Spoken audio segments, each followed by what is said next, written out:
Hi, I'm Susan Carew. I'm a Rotary Peace Fellow, and I'm submitting a short video about myself and my work to Rotary. And it's in dedication really to Paul Harris, who started Rotary, but he himself travelled the world penniless, picking up odd jobs here and there. He met lots of people. He created a fellowship around the world.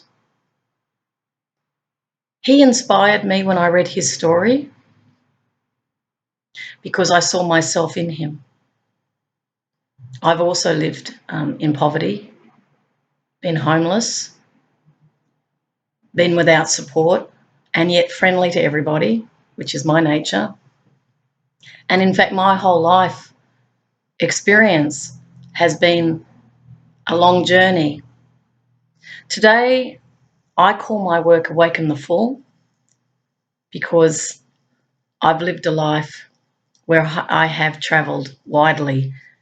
I also have much gratitude to Rotary, given the opportunities they gave me. But firstly, I might start with how this all started for me in respect of peace. In 1998, I dreamed I was teaching peace. I woke up and I was very excited, and I went and rang a friend of mine who was a teacher. And the thoughts in my mind were, does anybody teach peace?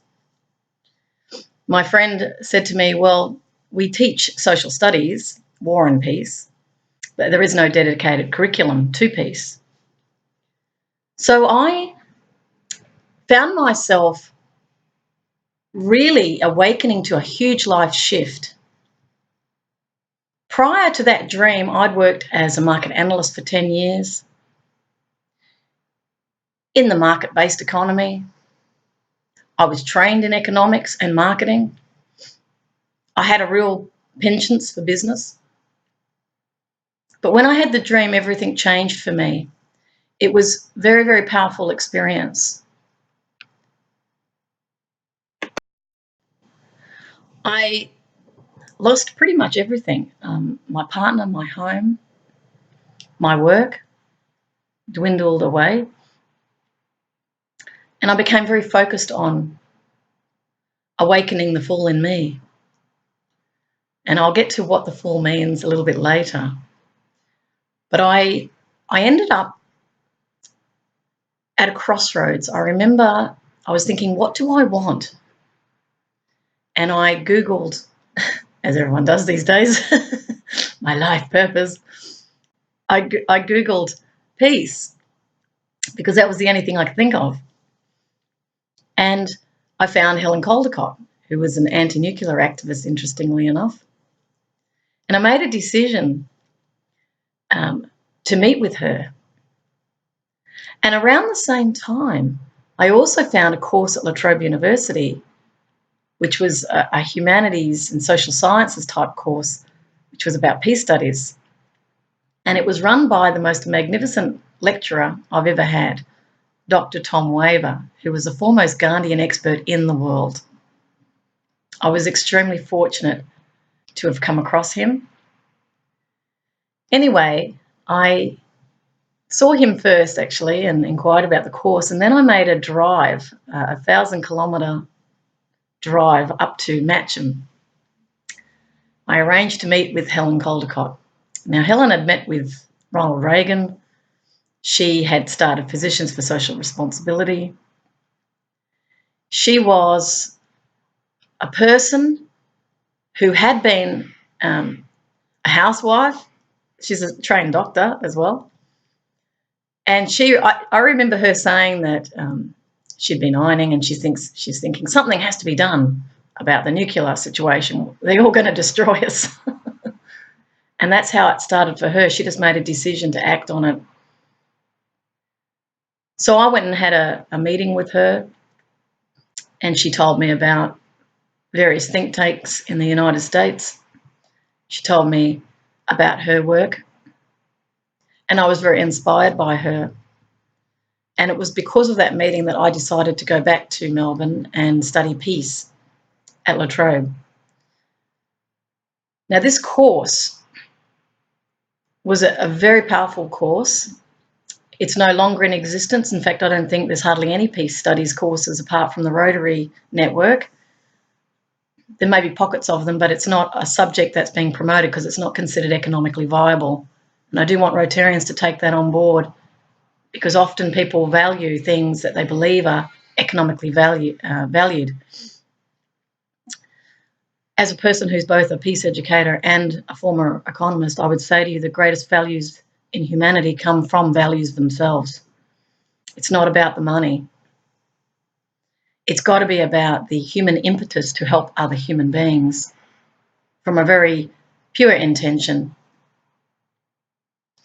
Now, peace studies at La Trobe looked at South Asia. This is where I studied Gandhi's work, the principles of nonviolence. I also looked at a lot of other nonviolent activists who had various philosophical dispositions in teaching nonviolence. Gandhi was principled and he had a spiritual paradigm around his work. He talked about satyagraha, which is holding on to truth, and ahimsa, which is nonviolence. I was very inspired by him, and in the years that followed, I did actually get to visit his ashram. Other subject matter looked at the politics, the international relations, human rights. I looked at states, nations, and security. I'd had an economics background, so I was well aware of the macroeconomic issues, the market-based issues, the ideologies that we are confronted with. Keynesian economics, we've got Milton Friedman, monetarism, the invisible hand, Adam Smith. Economics really came into being really as a means of allocating resources fairly.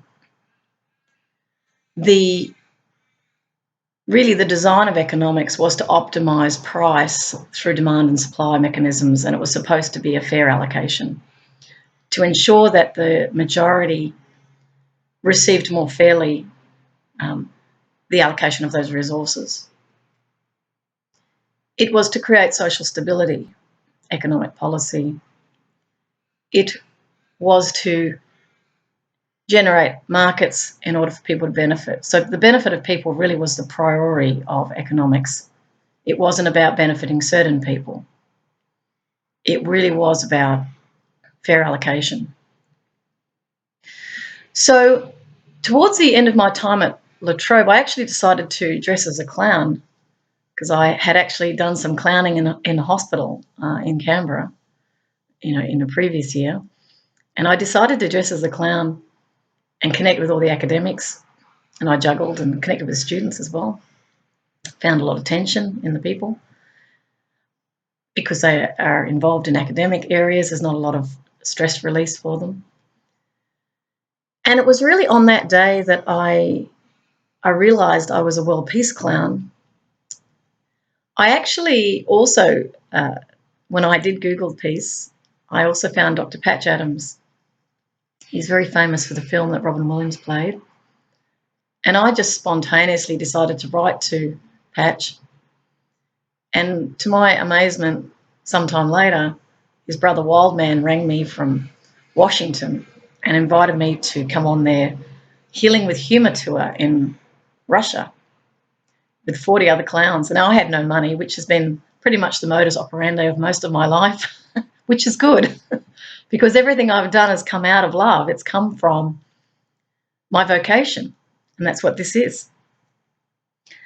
So I rang friends and asked what I should do because I didn't have any money. I didn't really want to take money from anyone.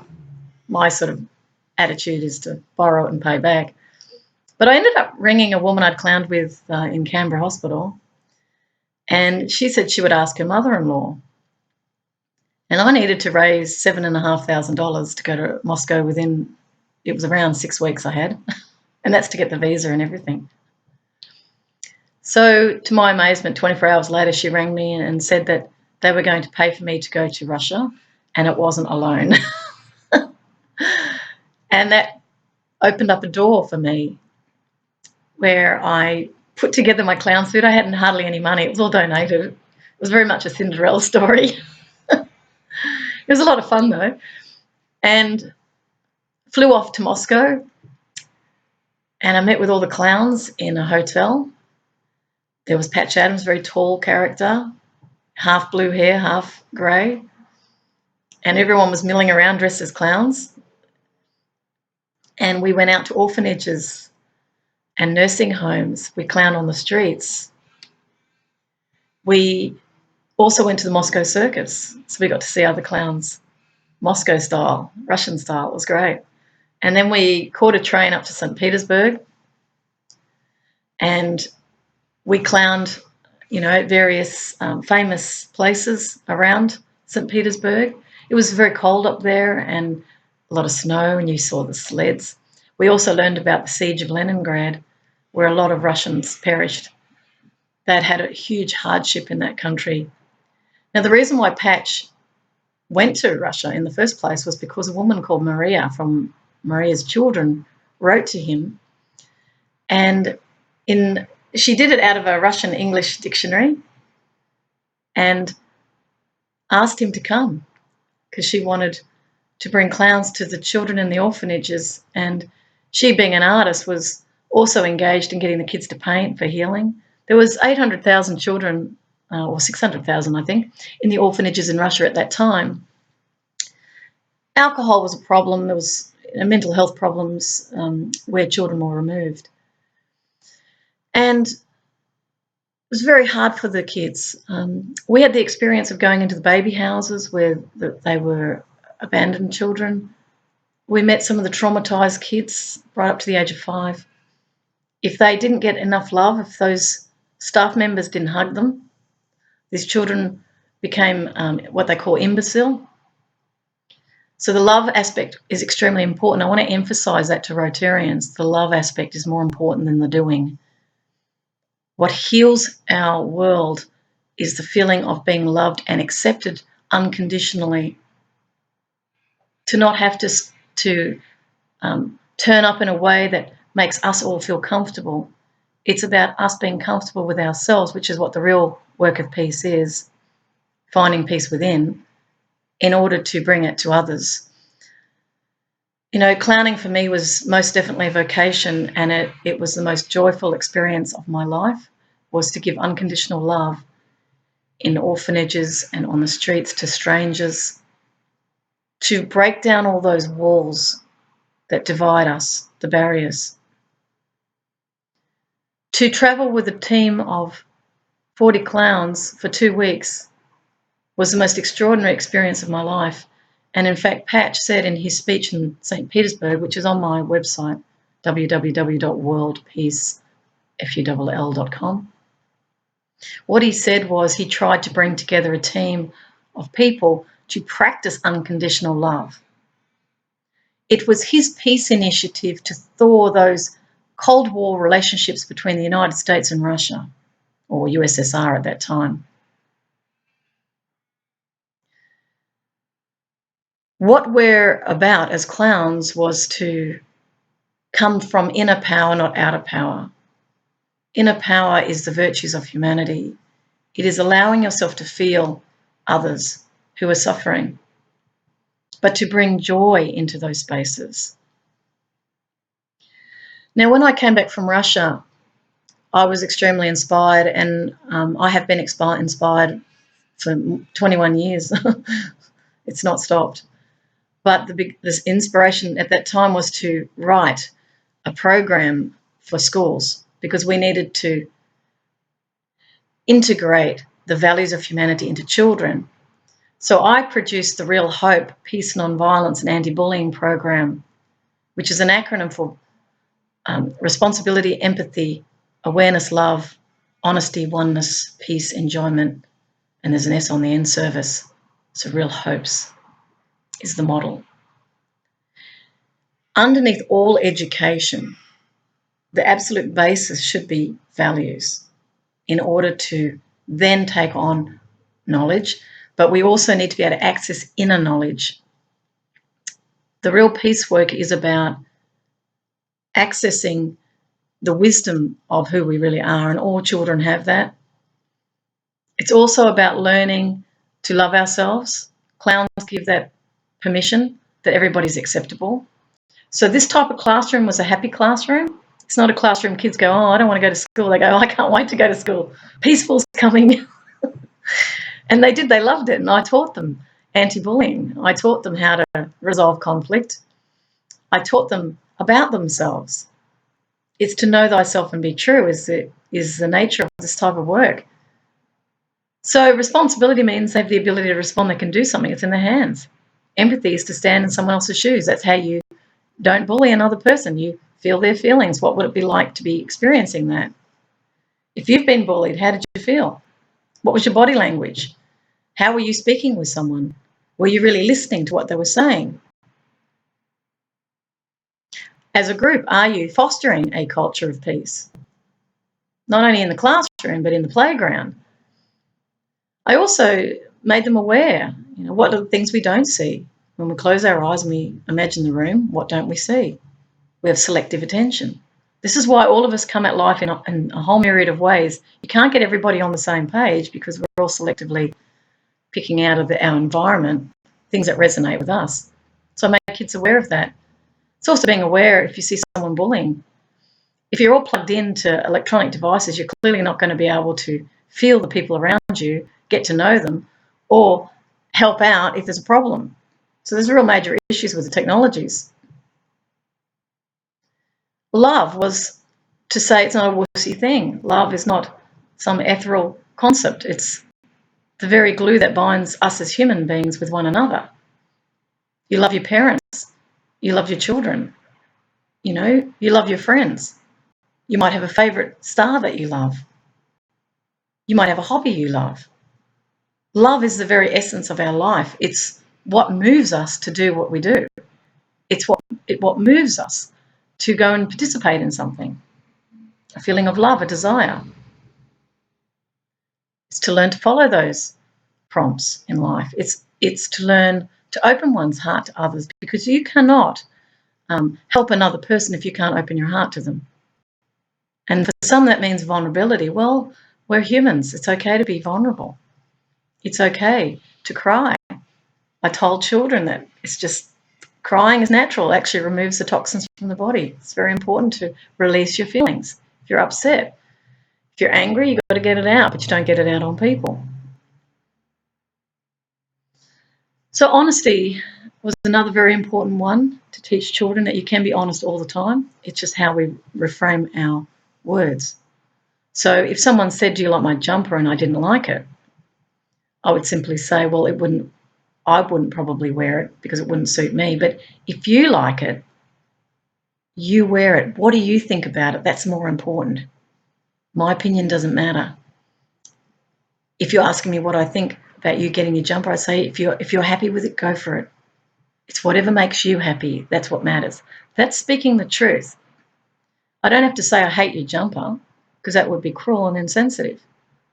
So the peace philosophy, if you like, is really learning how to communicate in ways that's not offensive, but we have to be truthful. Otherwise, we live in an inauthentic world where we're keeping up appearances, and that takes a lot of energy. Why not create a world which liberates people to be who they are so that they can reach their highest potential? We need authenticity.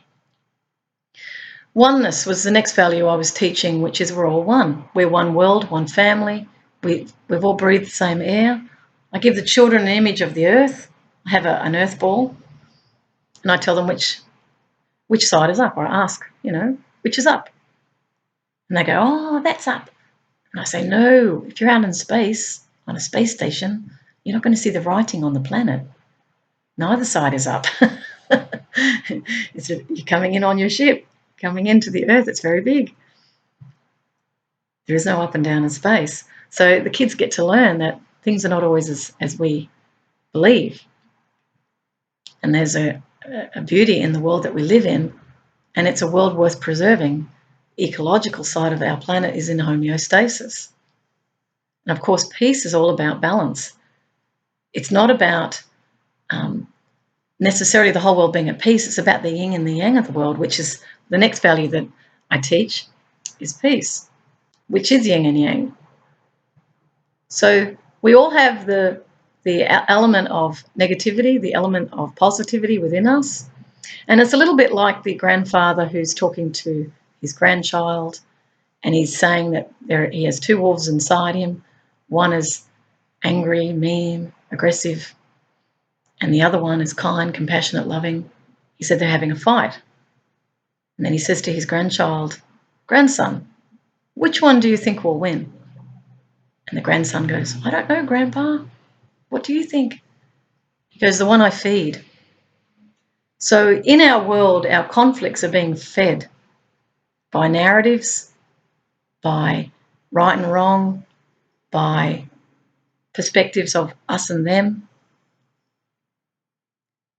And this creates great division in our world, is when we decide that the other is the enemy. So whenever we create an enemy because they don't think like us, or they've done something wrong and they should be punished, we then create great division rather than learning how to resolve conflict by firstly allowing a person to speak and explain their situation in their own words without interruption, and then the other party doing the same, being heard and learning to express.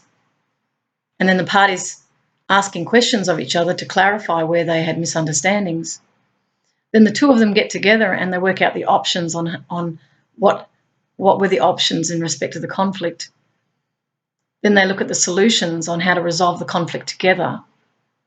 And this is what we call in conflict resolution win-win that comes out of it.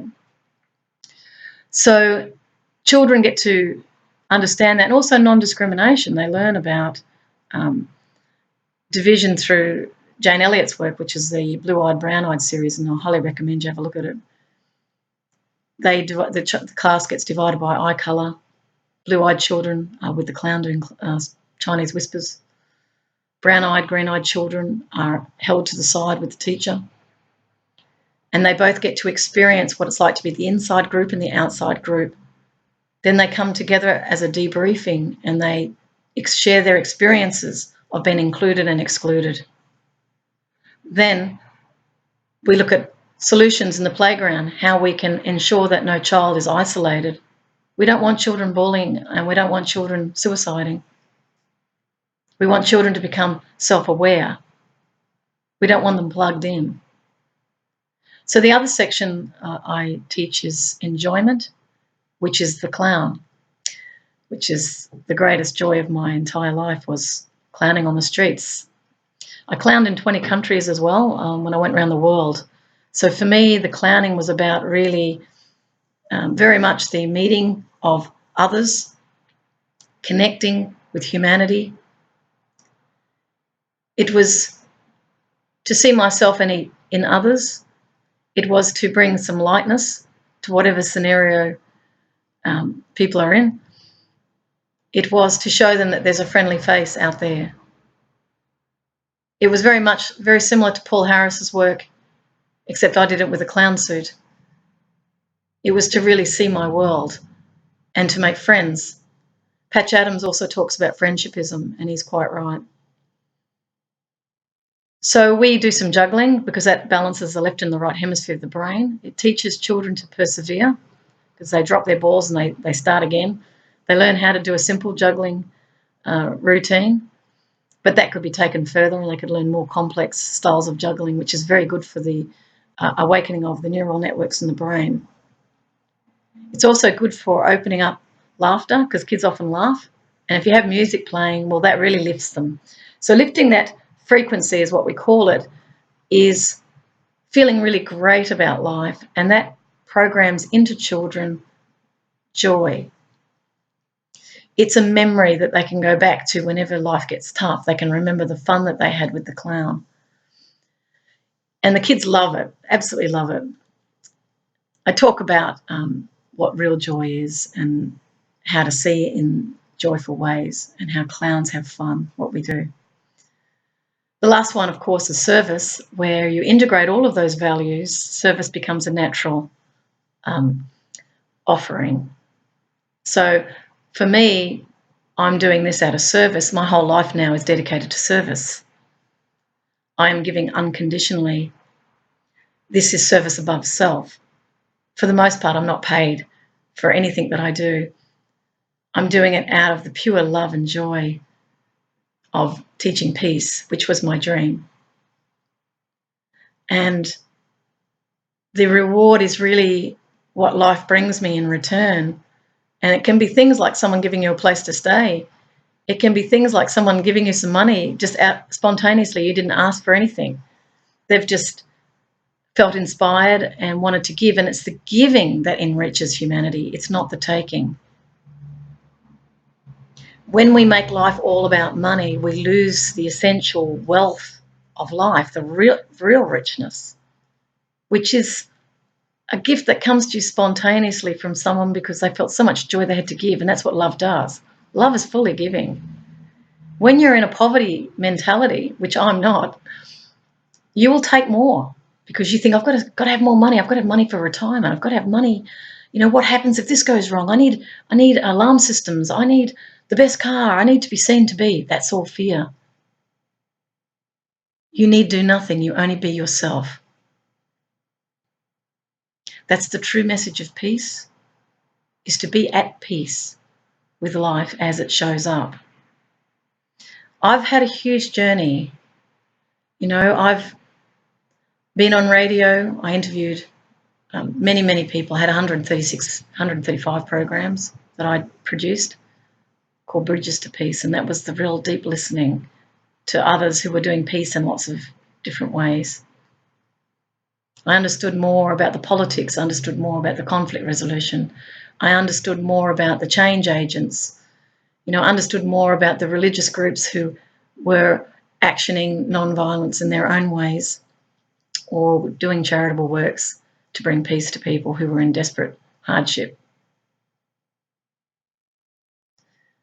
I also ventured into the conflict resolution area with experts.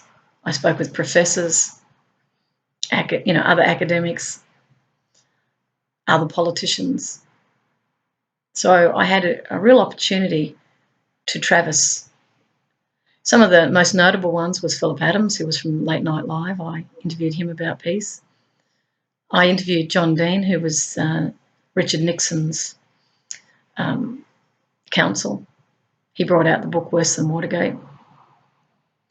I interviewed Scott Ritter. I wasn't able to record that one, but we got to meet, and he had a book called Waging Peace. He came out as a whistleblower. There was also Major Douglas Rockey, who was the depleted uranium specialist in the Pentagon, another whistleblower, talking about the depleted uranium in munitions in warfare. I spoke with the Quakers, who were very well known in the peace area, talked about some of their projects they were doing. The Greens, Bob Brown, he had his bibliography coming out, discussed that. I also had the Fulbright scholars who were talking about their work here in Australia when they came to Australia. I had international relations experts, Professor Falk was one, talking about the whole international scene. Met with Wayne Clayton, who was just an ordinary Australian bloke who hitched across Australia with his caravan promoting love. He was an amazing guy. And I met with people who had started change agents to be the change, who were trying to encourage society to get up. There were so many amazing people that I met. You know, I met Israelis and Palestinians.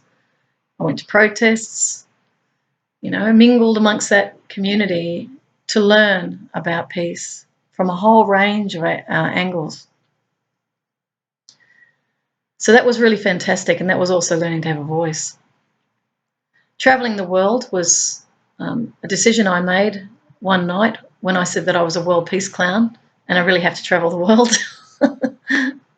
I was very lucky. I got one job which gave me enough money for the world ticket. Everything went towards the world ticket, and I went overseas. I had it started World Peaceful at that time, which was workshops in anti-bullying and well-being, but that was at a very it was still at a very sort of beginning stage.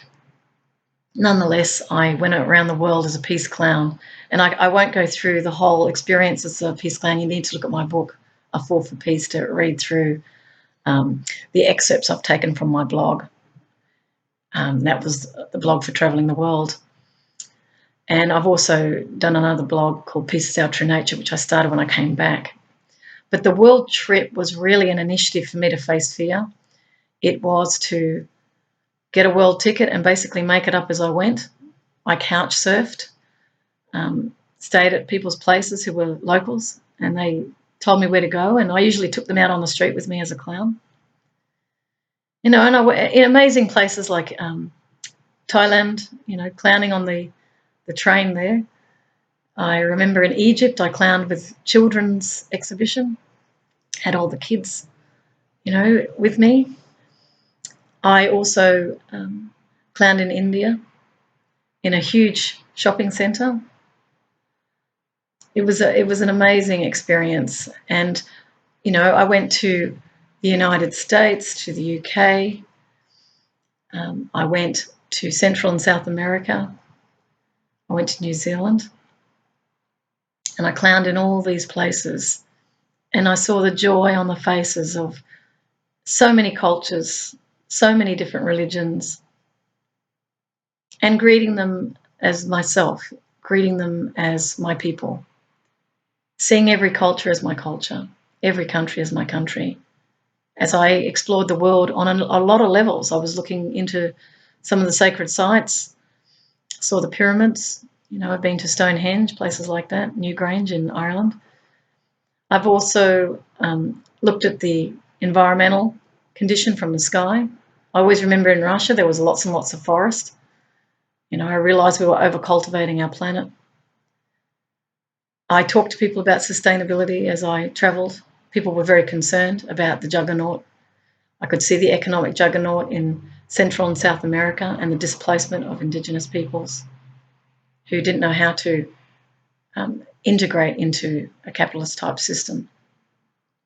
I also looked at, on the Rotary program, when I was in Bangkok, I looked at the killing fields in Tuasalong prison.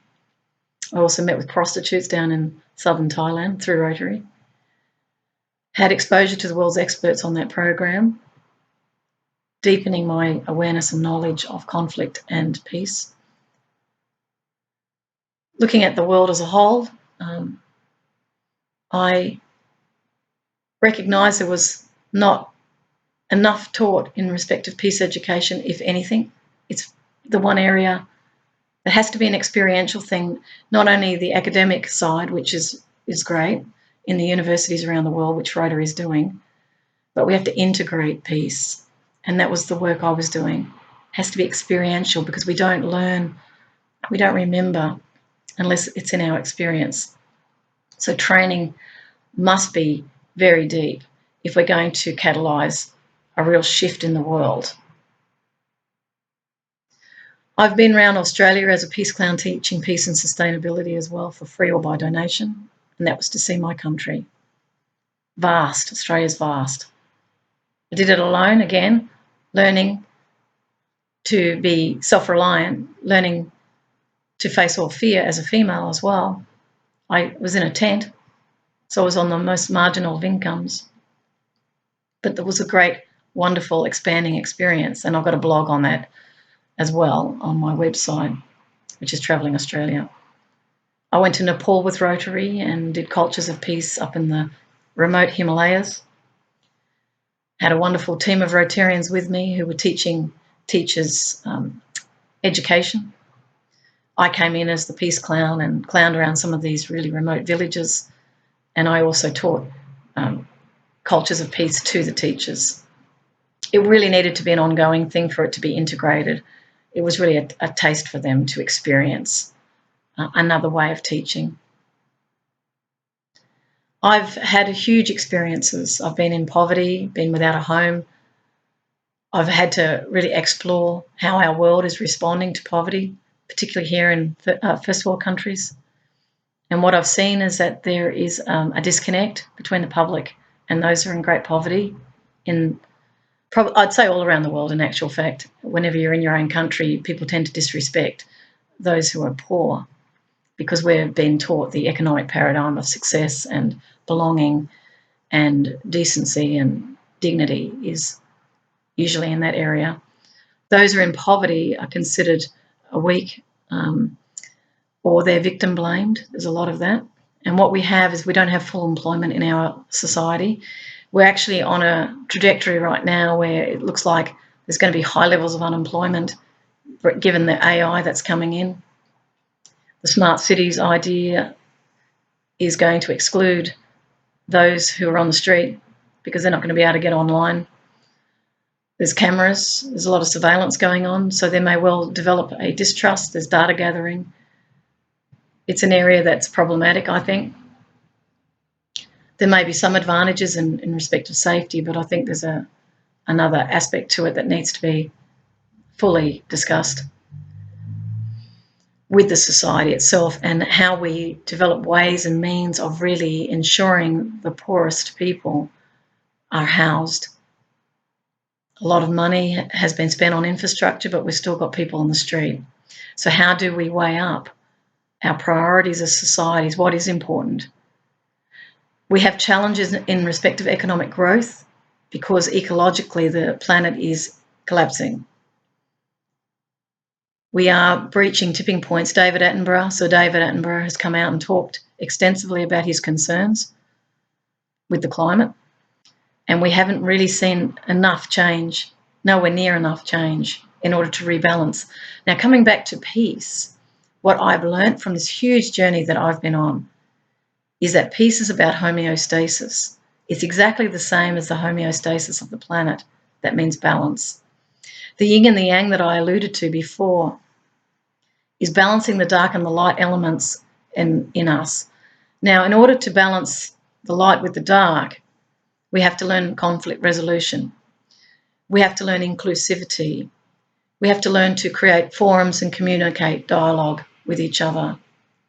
We have to disconnect children from iPhones and iPads that they're on way too long, maybe small amounts of time. But predominantly they need to learn how to interact with one another. That's extremely important. That balance is also to do with work, not working excessively long hours so children have parents at home and that are present. We can't be exhausted when we're coming home from work. We also need to look at work that's sustainable and in balance with the planet itself. So if we're engaging in activities economically that are polluting the planet, releasing chemicals, changing the biology, we have to stop and have a rethink. Is it in harmony with the natural system? Is what I'm about to do going to be of benefit truly for other human beings and animals, sentient beings? Or am I being driven by my self-interest and my need for personal success to say to others that I've achieved? Can we reframe what success is? And can it become being a good person? Can it become following one's own dreams? Can it become supporting people with talent who have much to offer the world? Can we move away from the self-reliance and move to interdependency more, where we're actually supporting each other and not judging people in the way they're choosing to live their lives? The inner peace is extremely important, and I cannot emphasize this enough. What helped me through my trials and tribulations was inner peace. I had altogether 4 years homeless, and I can count on my hand the number of people that assisted. Luckily for me, I'm not a person who's negative. I'm a very positive person, and I was able to look for the good in my situation, which I found. I came to understand that life has its own magic about it and things do come. I wasn't on welfare payments. I was allowing life to really supply my needs. That's what I've done. Particularly this last 2 years, that's been the case. And I'm trusting life. I'm not angry with anyone. I understand that people do the best they can. I realise that what you give returns. You know, if we fight against something, it fights back. Life is a mirror. Through the clowning, I saw the true beauty of humanity. I was very lucky. There was no one that I disapproved of. I don't sit in judgment of people so much. And if I do find myself in judgment, I'm quick to turn it around. So I transform that negative into the positive. I don't even judge people who aren't aware of homelessness. I understand that's not in their experience. That's why experiential education is important. That's why they often have the sleep outs for people to understand homelessness, because they don't get it theoretically. They have to actually sleep on the street in order to imagine and experience what it's like for a homeless person who does it every night. Or for those who are couch surfing or house sitting, who live in their cars, the social isolation they might be feeling. And this is how we reconnect our humanity with each other. They could be me. I think, if anything, my journey has made me a more loving, kind, inspired person. I'm now going to go out and start to talk about my experience to the public, and I am going to raise money to buy land and tiny houses for the poorest of the poor. These are the ones that don't have income support. It may well be for some who do as well. I certainly won't do a hard boundary around it, but I do want to reach out to those very independent ones, and they are, who are not going on income support. They're very free-spirited, actually, not unlike Paul Harris. I've met a few of them, and and I'm one of them too. I'm very independent. I don't want to go to a hospital or homeless shelter. It's not even safe in these places anyway. But I don't want to be dependent. I want to be independent. I want to be coming out of what's true for myself. So they're the ones I want to help. And I'm inviting Rotary to jump on board with me to awaken the fool. I'm a fool. That's what my clown archetype is.